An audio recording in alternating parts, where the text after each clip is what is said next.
감사합니다. 오늘 보실 말씀 함께 한 절씩 교독하겠습니다. 열왕기상 제14장 1절부터 18절 말씀까지 열왕기상 강의 68번째 강의 진행될 본문 말씀입니다. 열왕기상 제14장 1절부터 8절 말씀까지 한 절씩 교독합니다. 그때 여로보암의 아들 아비야가 병든지라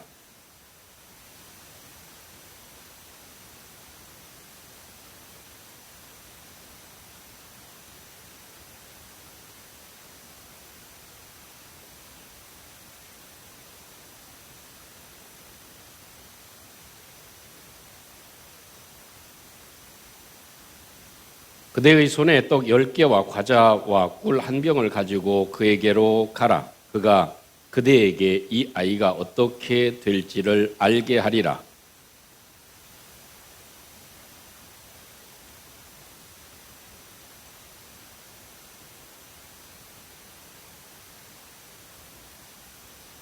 여호와께서 아히야에게 이르시되 여로보암의 아내가 자기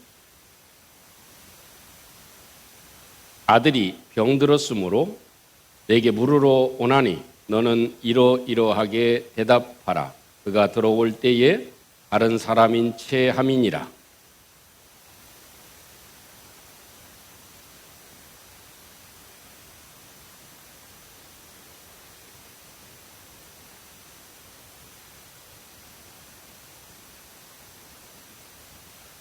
가서 여로보암에게 말하라. 이스라엘의 하나님 여호와의 말씀이 내가 너를 백성 중에서 들어 내 백성 이스라엘의 주권자가 되게 하고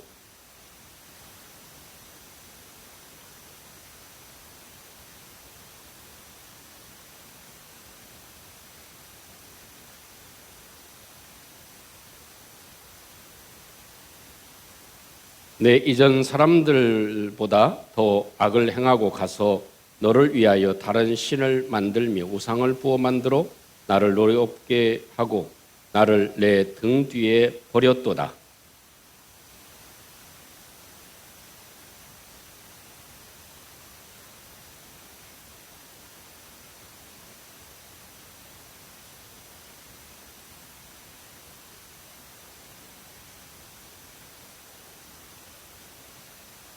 여로보암에게 속한 자가 성읍에서 죽은즉 개가 먹고 들에서 죽은즉 공중의 새가 먹으리니 이는 여호와께서 말씀하셨음이니라 하셨나니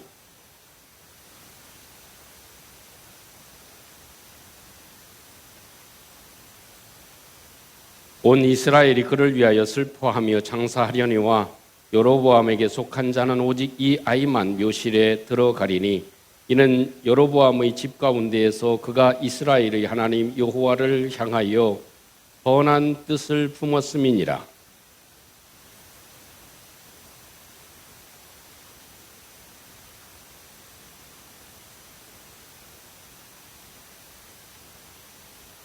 여호와께서 이스라엘을 쳐서 물에서 흔들리는 갈대같이 되게 하시고 이스라엘을 그의 조상들에게 주신 이 좋은 땅에서 뽑아 그들을 강 너머로 흩으시리니 그들이 아세라 상을 만들어 여호와를 진노하게 하였음이니라.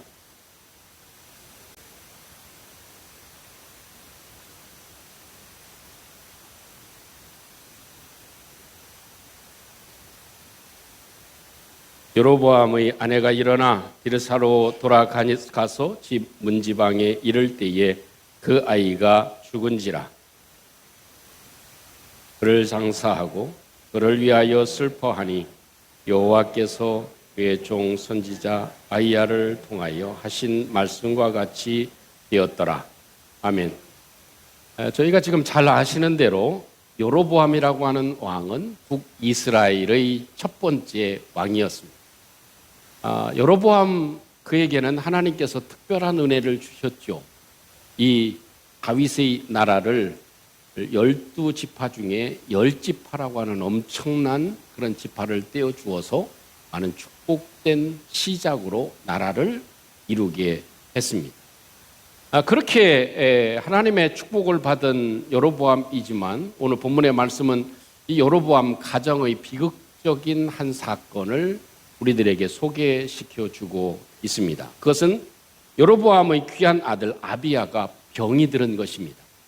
여기서 병 들었다고 하는 것은 그냥 아픈 정도, 또 뭐 이렇게 감기 정도, 이렇게 몸살 이렇게 지나갈 정도의 병이 아니라 아주 무엇인가 심상치 않은 그런 중한 병이 걸렸다 하는 것이죠. 그래서 그 아버지인 여로보암도 예사롭지 않다는 그런 생각을 가지고 이 아이를 어떻게 해야 되나, 하나님께서 어떻게 하실까라는 생각 속에 자기 아내를 변장시킵니다.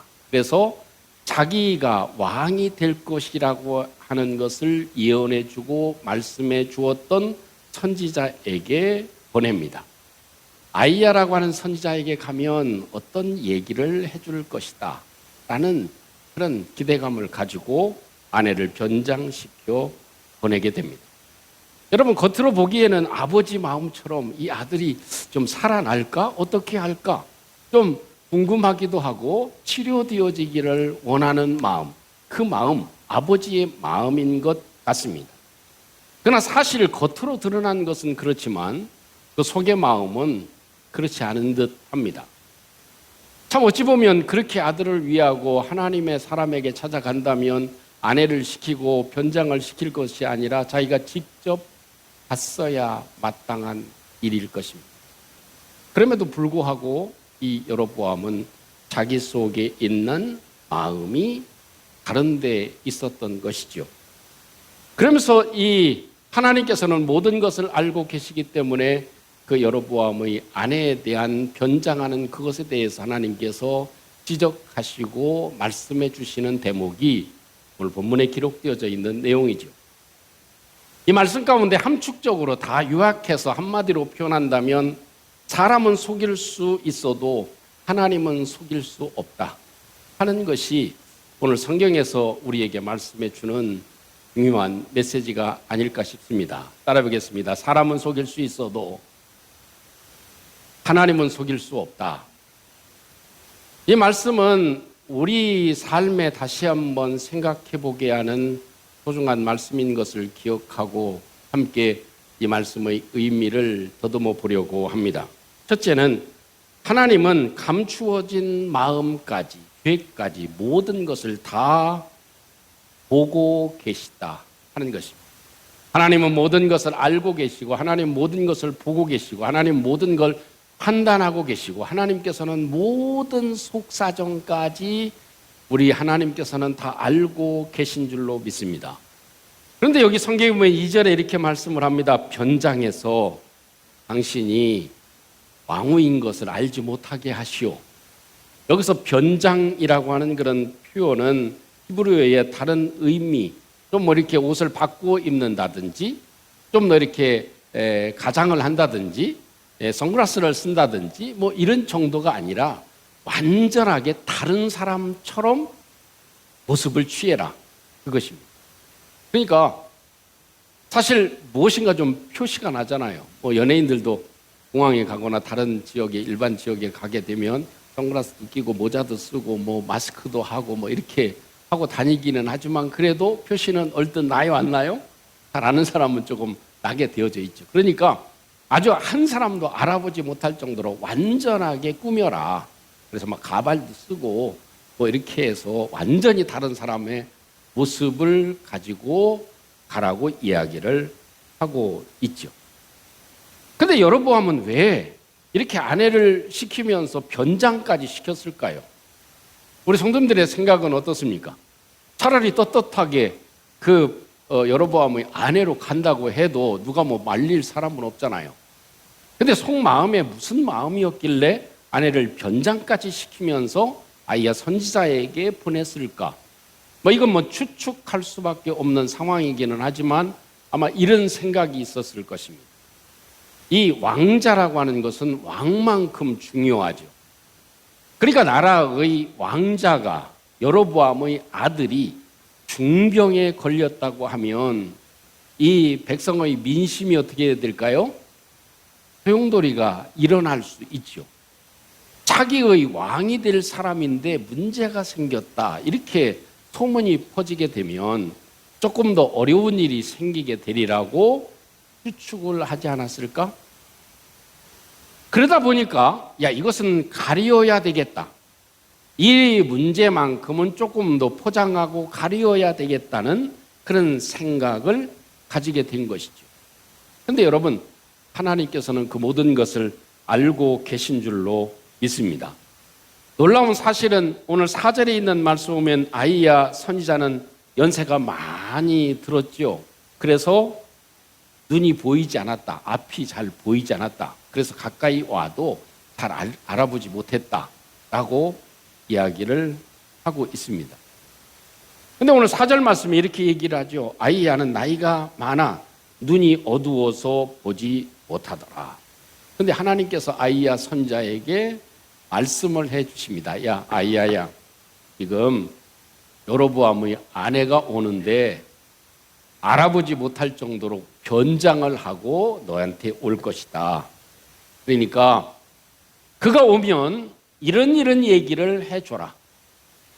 여로보암이 그렇게 내가 은혜를 베풀어서 다윗의 나라를 쪼개가지고 너한테 주기까지 했는데 너는 오히려 마음이 변심되어져서 다윗의 길로 행하지 아니하고 오히려 엉뚱한 신을 만들어서 섬기게 됐고, 또한 너의 모습은 내 보기에 전혀 합당하지 않은 모습으로 살아갔다. 오히려 나를 너의 등 뒤에, 하나님을 등 뒤에 던져버리는 이런 결과를 가져오게 됐다.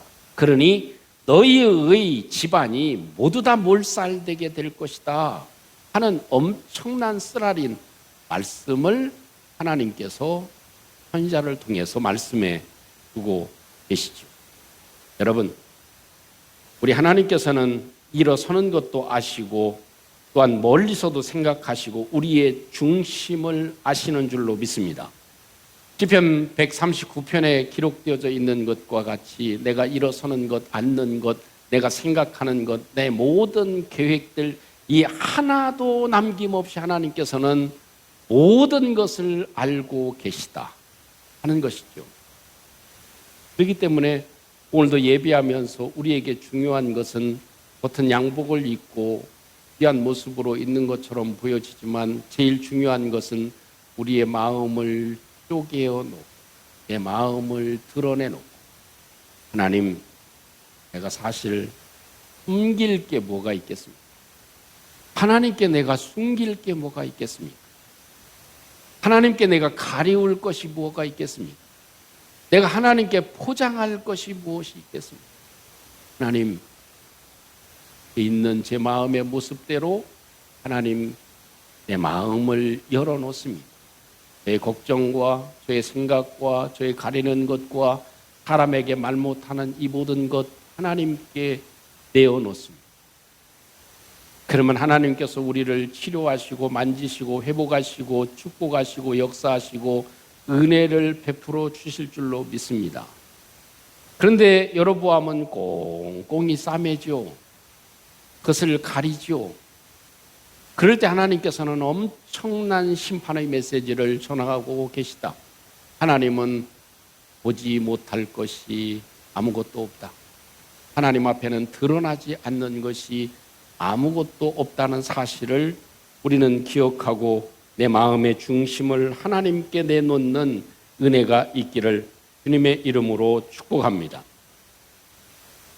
그러면 왜 여로보암은 이렇게까지 하나님께서 많은 일들을 행해 주셨는데 제단이 갈라지고 이 손이 말라버리고 또 자식도 이렇게 되고 이런 일들이 계속 이루어지는데 왜 여로보암은 돌이키지 않을까요?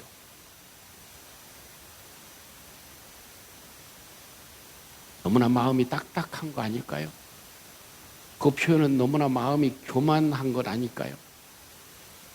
나는 이제 살만하고 나는 왕좌에 올라있고 나를 누가 건들 사람도 없고 나를 누가 타치할 사람도 없고 이것이 복합적으로 일어나서 나의 나된 것이 하나님의 은혜인 것을 알지 못하고 그 마음이 교만함으로 굳어져 있어서 어떤 상황이 돼도 돌이키지 않는 상황이 되지 않았을까 하는 것입니다. 또 한 가지 짐작할 수 있는 부분이 있다면 여로보암이 아내를 변장시켜서 아이야 선자에게 보낸 이유는 무엇일까요? 그것은 단순히 아들의 병이 어떻게 해요? 낫기를 바란 거죠. 한 가지 소망이 있는 것, 기대하는 것. 그것은 지금으로 얘기하면 병원 가봐도 소용이 없을 것 같으니까 선지자에게 보냈겠지. 약이나 뭐 치료하는 사람들이나 왕실의 그 의원들이 왜 없겠습니까? 그런 사람들을 동원해서 해봐도 안 됐으니까 보냈겠지. 하나님께 보낸 거죠. 자, 그러면 무엇입니까? 하나님께 찾아가서 고백을 해도 원인이 뭐예요? 찾아가는 원인이 문제만 해결되기를 바라는 것이었습니다. 문제만 해결되기를 바랬고 그 다음에 무엇이에요? 자기 삶이 바뀌어지는 것은 하나님께로 향하고 자기가 회개하고 그 우상들을 다 없애버리고 하나님이 싫어하는 것을 하지 않고 내 삶이 하나님에게로 전적으로 향하는 것은 안심이 없었어요. 이 말씀을 생각하면서 이런 생각이 들었어요. 우리도 간절히 기도할 때 무릎을 꿇고 또 골방에서 혼자 하나님께 기도할 때는 어느 때 그렇게 기도하나요? 문제가 심각할 때, 그때는 무릎 꿇고 막 기도합니다. 무엇하기 위해서? 그 문제가 해결되기 위해서.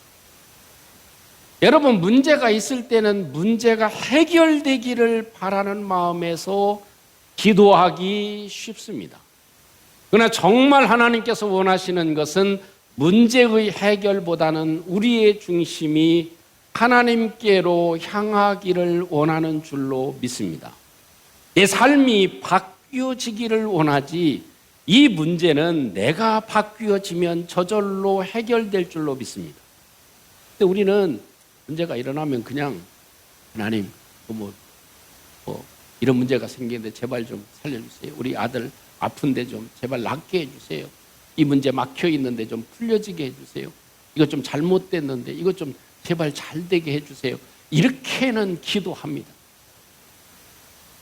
그러나 정작 우리의 삶에 가장 중요한 것은 무엇이에요? 문제를 위해서 기도하는 것도 중요하지만 내 자신이 하나님께로 향하는 것이 훨씬 더 중요하다. 여로보암은 문제가 해결되는 것을 원했지만 자기의 삶이 하나님께로 돌이켜 변화되어지는 것은 싫어했다는 것입니다. 여러분, 사람은 잘 알지 못합니다. 근데 하나님은 우리가 어떤 문제를 가지고 있는지도 다 알고 계신 줄로 믿습니다. 저는요, 우리 성도님들이 어떤 마음으로 예배드리는지 알까요? 모를까요? 몰라요. 그냥 조금 짐작할 뿐이야. 아, 저분은 은혜를 좀 받고 있구나. 아, 저분은 설교의 귀가 조금 마음에 와 닿네. 아, 저분은 좀 어려운 일이 있는가 보다. 좀 좋으시는 분 있으면 어떻게 생각돼요? 아, 좀 피곤한 일이 있는가 보다. 그 정도밖에는 몰라. 그죠? 그 중심에 어떤 마음인지는 몰라. 그러나 하나님은 남김없이 우리의 깊은 속까지 다 알고 계신 줄로 믿습니다. 그렇기 때문에 그 하나님께 진실되게 내 자신을 오픈해 놓는 것, 그것을 하나님께서는 원하고 계시다. 시간이 없지만 또 한 가지 말씀을 드려야 될 것은 오늘 성경에서 참 놀라운 광경이 있습니다. 하나님은요, 이렇게 여로보암의 집을 모두 다 심판하는 가운데에도 하나님은 무엇 하신다? 선한 사람을 찾고 계신다는 것입니다. 다 멸망하고 다 죽으면 이렇게 개가 물어가고 하늘의 새가 쪼아갈 그 집안이라고 얘기를 하는 중에도 하나님은 어떻게? 야, 그 중에도 선한 사람이 있구나, 나를 찾는 사람이 있구나 라고 하나님께서는 보고 계십니다. 놀라운 것이 13절에 있는 말씀이죠. 이 13절 말씀 같이 함께 한번 합독해 보겠습니다. 시작. 온 이스라엘이 그를 위하여 슬퍼하며 장사하려니와 여로보암에게 속한 자는 오직 이 아이만 묘실에 들어가리니 이는 여로보암의 집 가운데에서 그가 이스라엘의 하나님 여호와를 항상 선한 뜻을 품었음이니라. 아멘. 이 아비야, 이 나이가 얼마인지는 모릅니다. 그런데 어린 나이겠죠. 근데 아무리 살펴보아도 하나님께서는 그 집안에 있는 사람들을 다 살펴보았다는 겁니다. 근데 한 가지 질문을 해보죠. 이 여로보암의 아들 아비야는 절기 때 저 남유다 예루살렘에 가서 제사 드리고 왔습니까? 그러지 않았어요.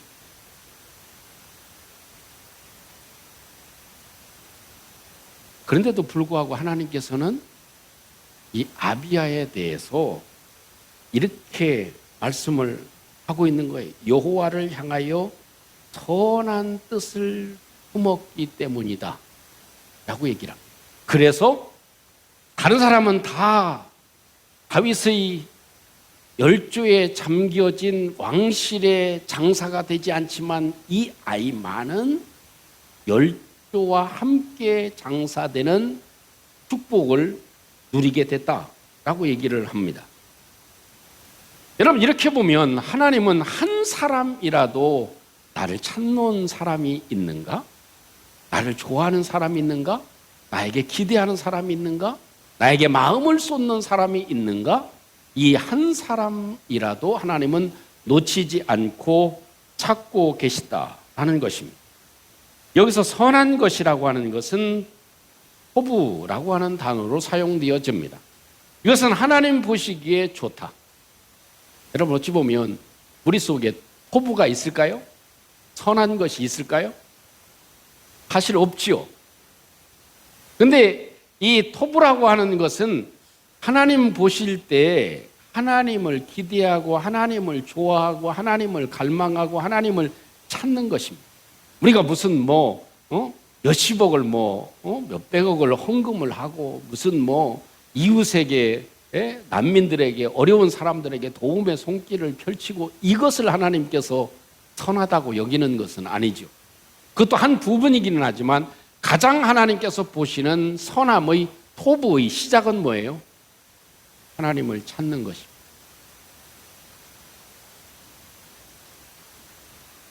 하나님을 좋아하는 것, 하나님께 마음을 드리는 것입니다. 하나님을 의지하는 것. 그런 마음이 누구에게 있었더라? 아비야에게 있었다. 그래서 그를 특별하게 하나님께서 이 열조하고 잠들게 하시는 축복을 입게 하신 것이죠. 여러분, 어찌 보면 아비야의 죽음은 참 심판이라고 얘기할 수도 있어요. 어린 나이에 그렇게 질병에 걸려서 세상을 떠나게 되니까 어찌 보면 참 인간적인 면에서는 어떻습니까? 참 애석한 일이고 그가 벌을 받은 것처럼 생각될 수도 있죠. 그런데 하나님께서는 그것만은 아닙니다. 하나님이 생각하실 때에는 이 어려운 집안, 이 우상숭배의 집안, 이 여로보암의 멸망당할 집안에 마지막까지 보지 않게 하고 일찍 하나님께서 데려가시지 않았나, 이런 생각도 할 수 있는 것이죠.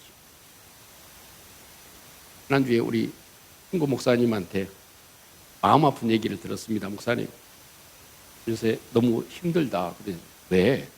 일인데? 그랬더니 자기 동서가 계신데 분이 72세 정도 됐대요. 근데 아파트 24층에서 떨어져서 세상을 떠나셨다는 거예요. 제가 바로 묻지도 못하고 혹시 스스로 이런 이제 퀘스천을 가지고 얘기를 하다 보니까 기사를 보여주는 거예요. 기사 내용이 뭐냐면 아파트 옥상에 이 누수 검사를 하러 올라갔다가 거기에서 안전장치를 안 하고 일을 하시는 바람에 미끄러져서 얼마나 가슴이 아파. 사람으로는 이해가 안 될 수 있어요.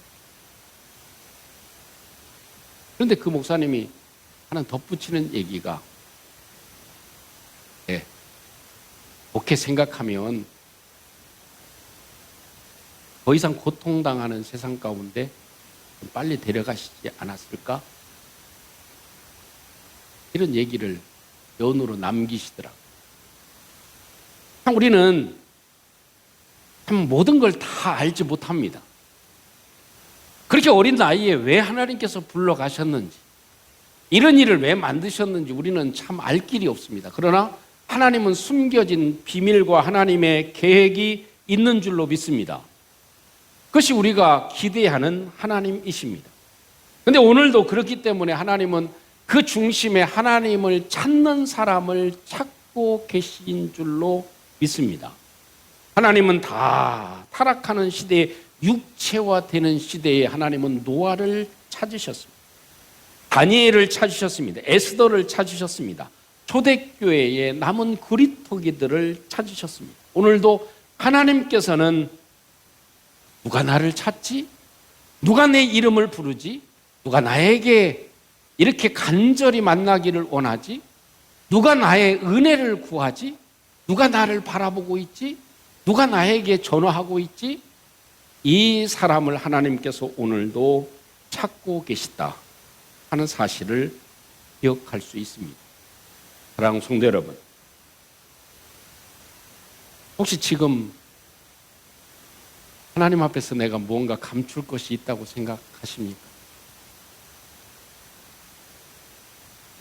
사실은 실오라기 하나도 우리는 하나님 앞에 감출 수 있는 아무것도 없습니다. 이 짧은 시간이지만 우리 하나님 앞에 우리의 마음을 다 오픈해 보십시오.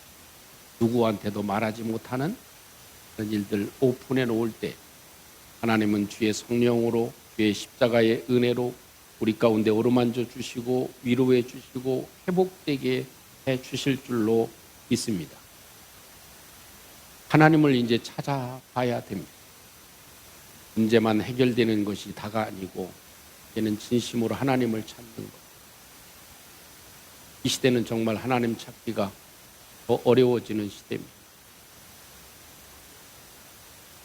그만큼 먹는 것, 입는 것, 그래도 예전보다는 걱정하지 않고 살아가자. 저도 참 오늘 예배를 드리기 전에 앉아서 기도하면서 이런 문득 생각이 들었습니다. 야, 김 목사, 내가 체험 목회할 때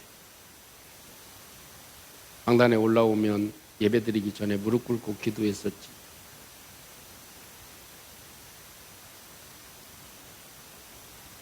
그 이민 생활에서 그 아픔과 고통이 있었을 때 내가 간절히 나를 찾았었지 하는 소리가 들리는 것 같았습니다. 그때는 우리의 마음이 아무리 살기가 넉넉하고 아무리 풍족하고 아무리 문제가 없어도 하나님을 찾으시기를 복합니다. 하나님을 기대하고 하나님을 바라보라. 하나님 의지하고 우리 중심에 하나님을 바라보는 모두가 되어서 이 시대에 하나님께서 꼭 하시는 하나님의 사람들이 되시기를 주님의 이름으로 축원합니다. 우리 함께 오늘 말씀을 간직하시고 함께 기도의 제목을 삼고 함께 기도하겠습니다. 하나님께는 아무것도 숨길 것이 없다는 것은 우리가 누구나 잘 알고 있습니다. 지금 우리 함께 같이 우리의 마음을 하나님께 내어놓고 함께 기도하기를 원합니다. 하나님 또한 제가 하나님을 어려운 일이 있을 때만 찾고 그러지 않을 때는 그냥 대면대면하게 하나님을 대했던 이것을 용서해 주셔서 정말 어느 때든지 풍요로울 때든지 부족할 때든지 어느 때든지 하나님 의지하는 저희들 될 수 있도록 하나님 사모하는 저희들 될 수 있게 도와주세요. 우리 함께 같이 한번 기도하겠습니다. 은혜로우신 우리 아버지 하나님, 은혜를 감사합니다. 오늘도 주님의 사랑을 입은 저희들이 오늘도 하나님께 예배할 수 있는 은혜를 주심을 감사합니다. 아버지 하나님, 오늘도 주님 저희들의 주님의 모든 행한 일들 이걸 어찌 하늘을 가릴 수 있겠나이까. 하나님, 주는 무엇이라고 우리 아버지 하나님, 주는 모든 것이 우리 아버지 하나님께 드러날 일이오니 우리 아버지 하나님, 주는 용서해 주시고 주님 앞에 주는 없는 저희들 되게 해주시고 우리 아버지 하나님, 주여 귀하신 하나님의 능력으로 주님께서 인도해 주셔서 아버지 하나님, 주님 더욱더 주님 찾아가는 저희들이 될 수 있도록 하나님이 역사에 주시옵소서. 주의 은혜를 베풀어 주옵소서. 인도해 주시옵소서. 은혜로우신 아버지, 우리 아버지 하나님이시기에 우리의 부끄러움을 내어놓는 것이 무엇이 그렇게 어렵겠습니까? 그럼에도 불구하고 우리는 참 꽁꽁 싸매기도 하고 가리기도 하는 이런 연약함에 빠질 때도 있습니다. 우리 주님, 저희들의 모든 것을 우리 하나님께 오픈하는 은혜가 있게 해 주시옵소서. 우리를 어루만져 주시고 그의 은혜로 우리 하나님 함께 해주시며 우리 하나님만을 찾는, 하나님만 갈망하는, 하나님을 의지하는, 하나님만 바라보는 저희들 되게 해 주시옵소서. 예수님 이름으로 기도하옵나이다. 아멘.